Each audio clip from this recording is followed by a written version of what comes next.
What's up, guys? Welcome to round 5. I titled the video that because I wasn't sure if there was even going to be a recap for this round, because when I got to the board and the round started, my opponent wasn't there, and I waited and waited and waited, and he just didn't show up. And then 23 minutes later, he finally arrived, and so lucky for you, you do get to see a recap because we did play a game, but I wasn't sure if it was just going to be a forfeit, and that would have been disappointing. So anyway, here we go. Let me make sure, yes, the mic is working. It's been cutting off, and so I just have to check it every time now. Okay. All right. So I went with the plan. King's Indian, he played Nf6. I didn't really worry too much. I was pretty much going to do this. Then he played A6. I wasn't really sure what was happening here.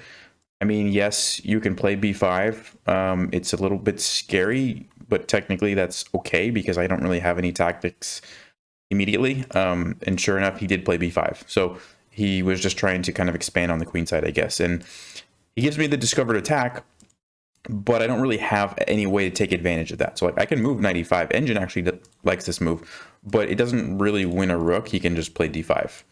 And we get this position, and I don't know. This is probably fine. I could have done that, but I decided, you know what? Let's just continue with my setup.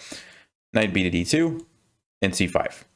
And e4. Okay, so this is pretty standard. I wasn't changing up too much here. Knight c6, rook e1. We're both playing pretty fast. I was playing fast because I just didn't want to overthink it at this point.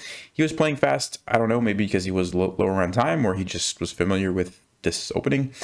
Rook e1, I decided to kind of just play this game slow. So let me tell you, my strategy was try not to create any weaknesses. Try not to randomly sacrifice any pieces like I seem to always find a way to do. Sacrifice pieces when the dish doesn't work. Just play solid, not create any weaknesses, and don't try to rush things, right? Because that seems to be my downfall like almost every game, right? I'm just trying to rush it. So I was like, I'm not going to do that. I'm just going to play slow, put my knight back over here, and chill and see what happens. So he plays e5, which, okay, he's getting like a lot of control over the d4 square, but he also creates some weaknesses here, right? And which of these squares is kind of like the most important? This one or this one?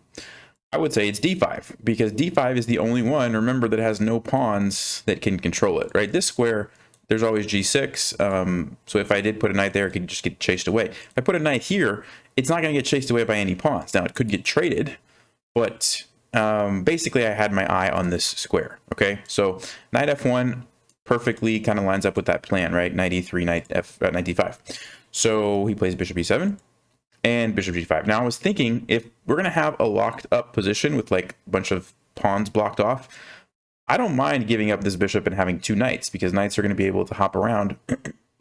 And I was getting tired of like playing games with bad bishops, so I thought, let's see what happens here if we just trade this off and then use my knights. So that was the strategy. Knight e3. I have, like I said, two nice places to potentially go to. And here I'm like, okay, this is ready. I can trade it off whenever I need to. This is in a good position. This bishop, I mean, it's pretty much going to stay there. This knight isn't doing much, right? I can't go here. I can't go here.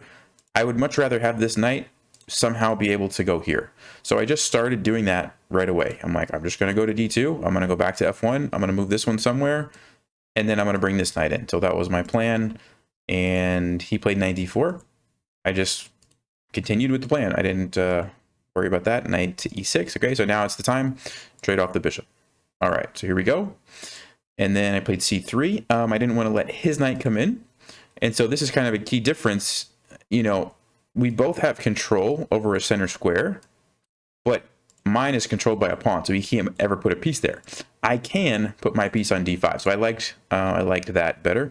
Also wanted to get my queen over here.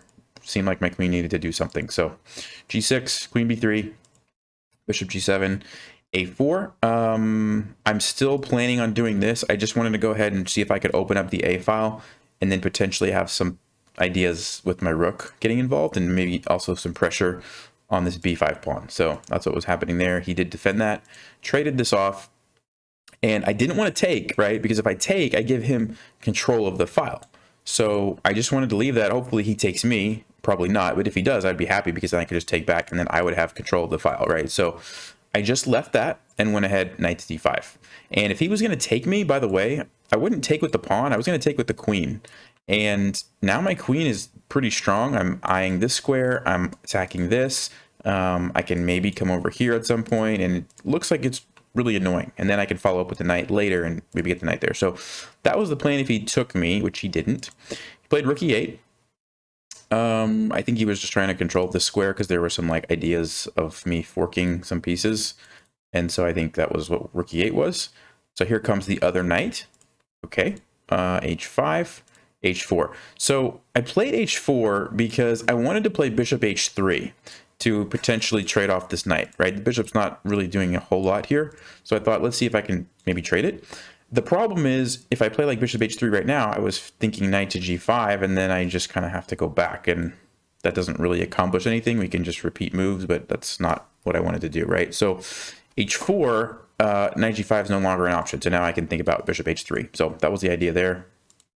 He plays queen c8, and I almost wanted to play bishop h3 because I was like, okay, I can pin it, get the pressure on there like I wanted to. That's exactly what I wanted to do.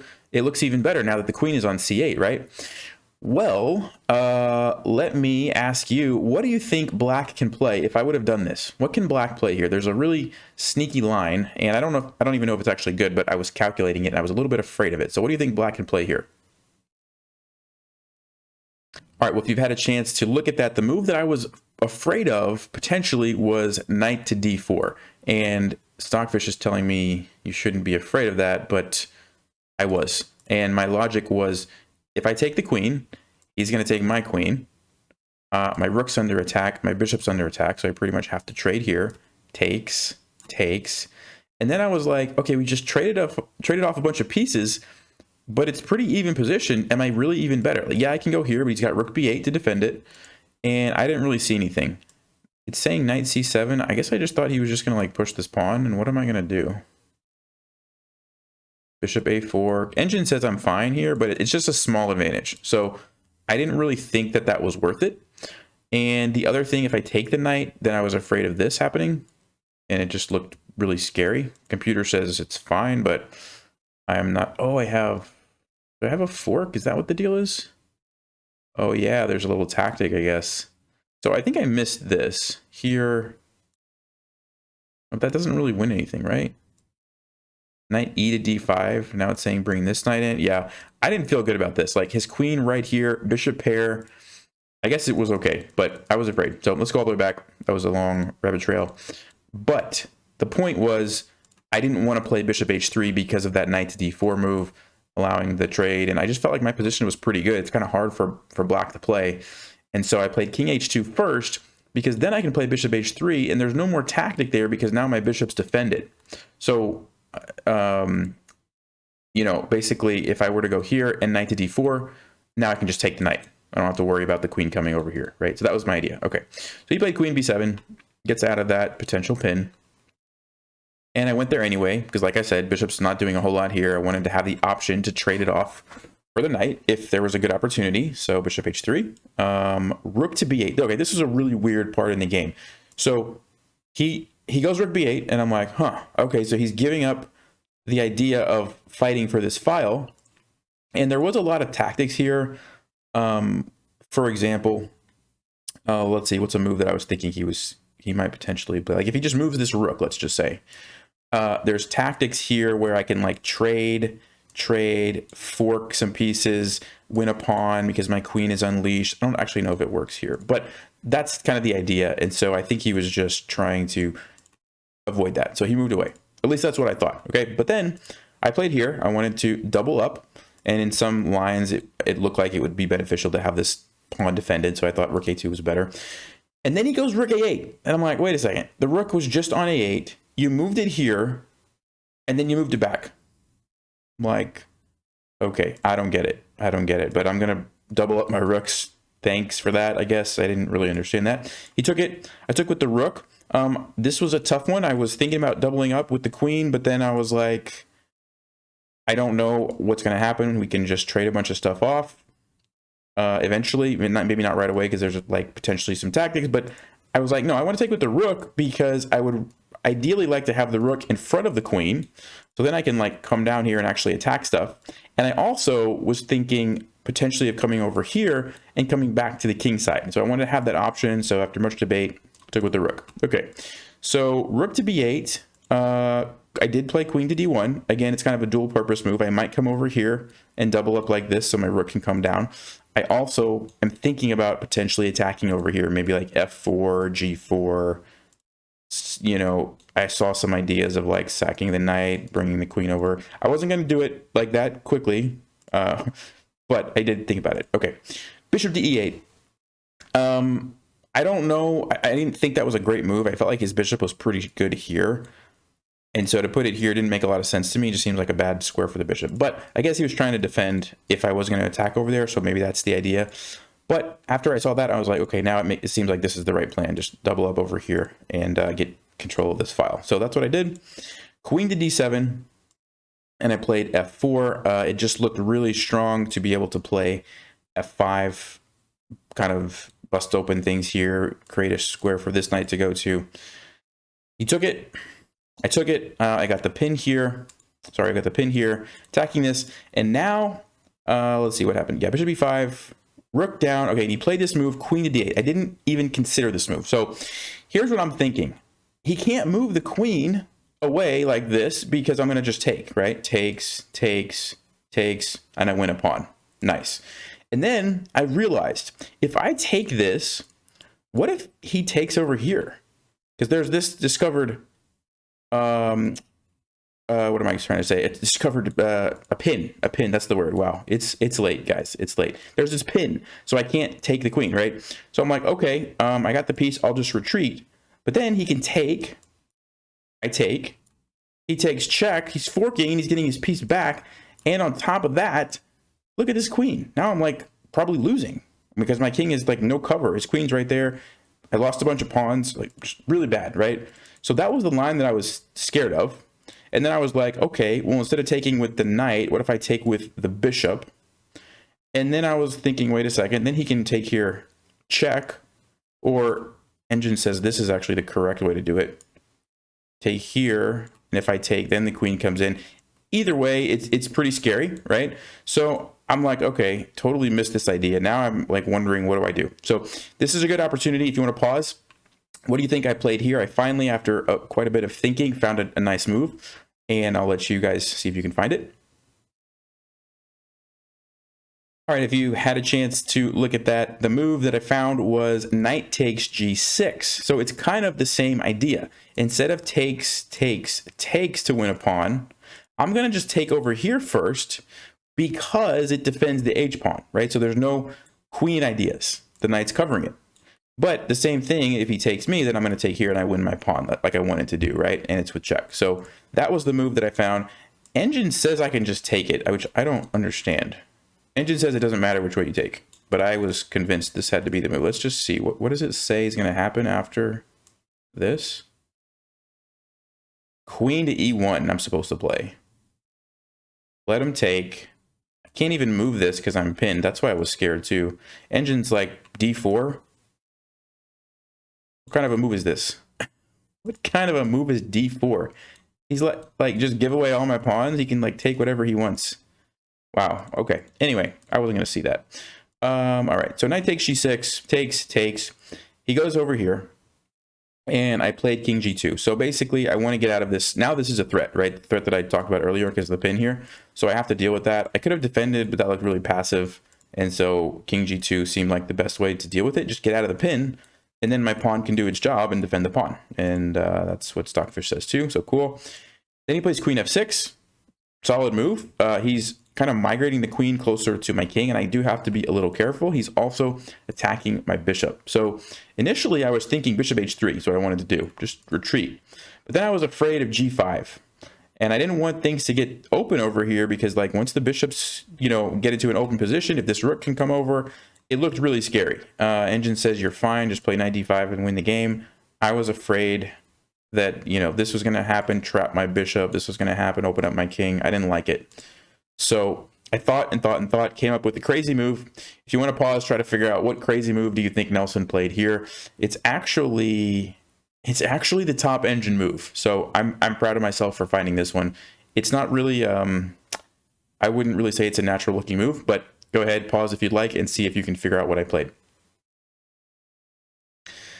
All right, and if you're ready to see the move was queen to a5. So what's the point? Well, first of all, I'm ignoring the bishop. Why am I ignoring the bishop?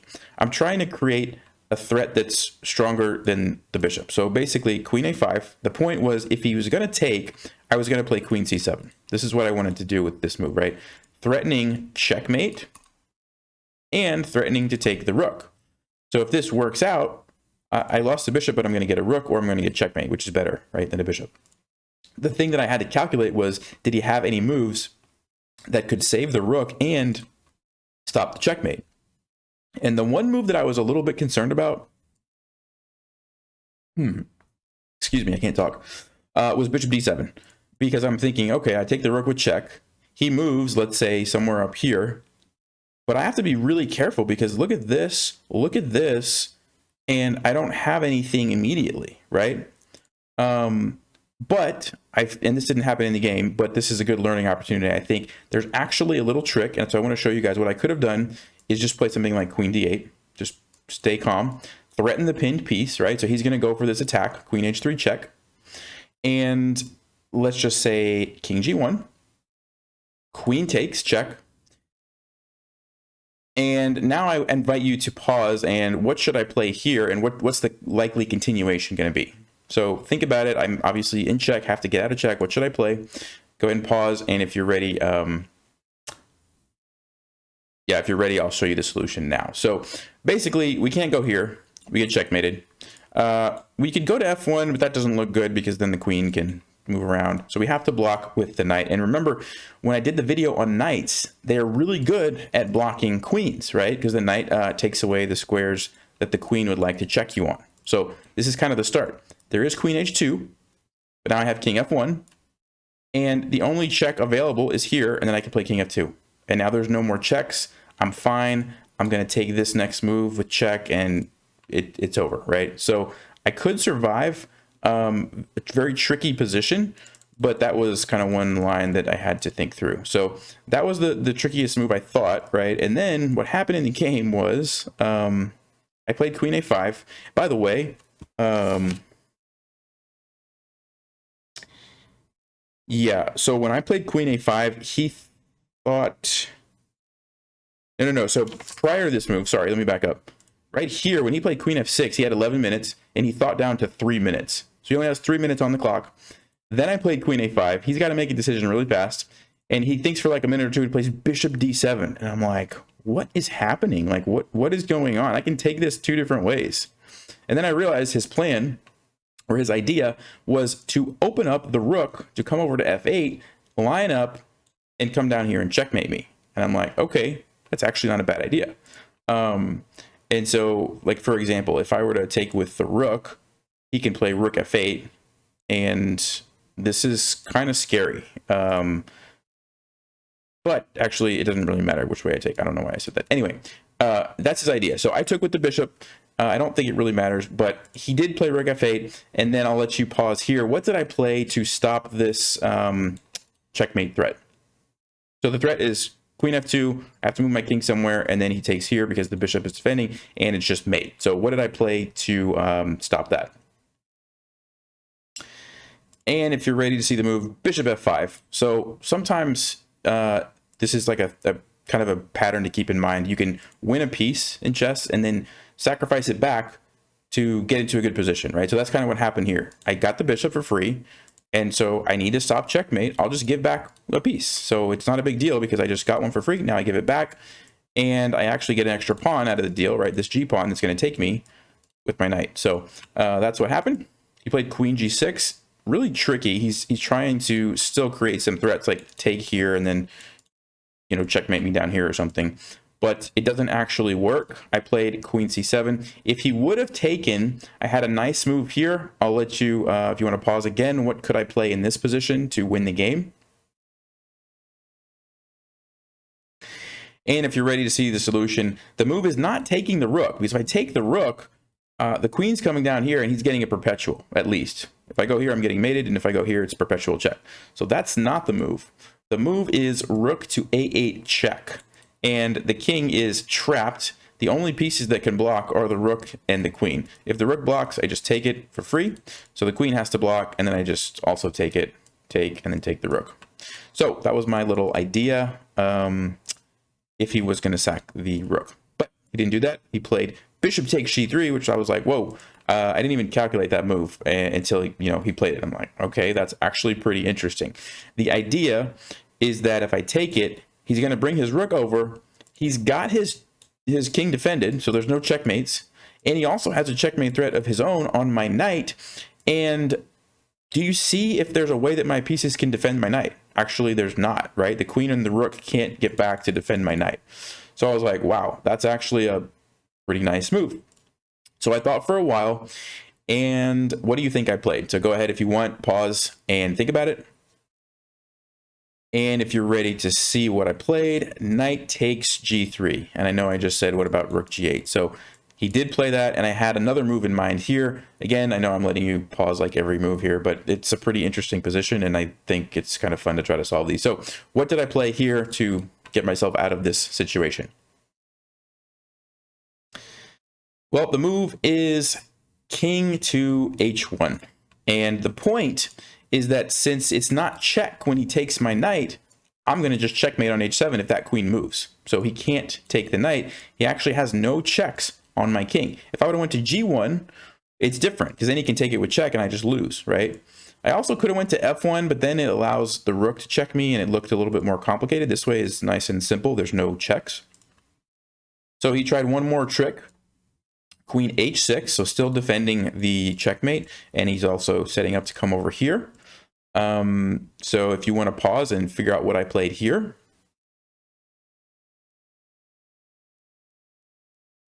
All right, and if you're ready to see, the move is queen to f7. So basically, I know what's coming, right? He's going to put me in check, and I just need to get my queen over to potentially help defend my king, and also to just sort of start attacking some other stuff. So I'm keeping the checkmate threats here.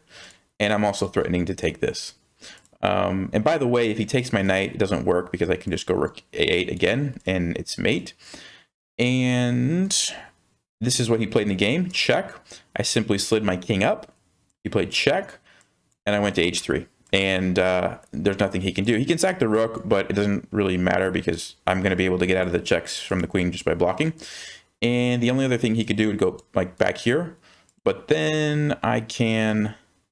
What was the move here? There was a move. It's not queen takes. It's not this, by the way. This is a blunder. Then I just lose the game because of this little tactic, right?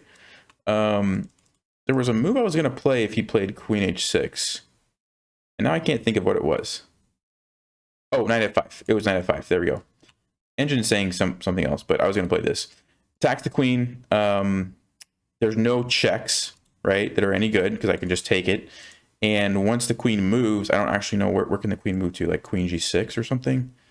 I can just trade, and I'm just winning. I have an extra piece. So yeah, that was what was going to happen. He actually resigned after king h3. He resigned right here, so he didn't play anything else. But I'm pretty proud of this game. I think I played pretty well. Let's check the review. Let me turn this on and see what the accuracy score is. Sorry, 1 second. There we go. Let me turn it on. So yeah, I had 90.4. No blunders, no mistakes, 9 inaccuracies. Okay, and a brilliant move. What was the brilliant move? Oh, queen a5. There you go. How about that? That actually makes sense because I think that was kind of a hard move to find. So cool. Yeah, I think that was a good game considering how the tournament's been going. Going into this, honestly, I was lacking some confidence. And so I think that was a good strategy, though, and like not try to push it. I just played safe, not like overly safe, but I just, didn't make any dumb decisions, didn't try to sacrifice any crazy pieces unless I actually saw something from it. So anyway, I hope you guys enjoyed that. And it's getting late. I'm tired, so I'm gonna get to bed and get ready for tomorrow and see if we can salvage this tournament. Maybe pull out a decent score. Anyway, stay sharp, and I'll see you guys soon.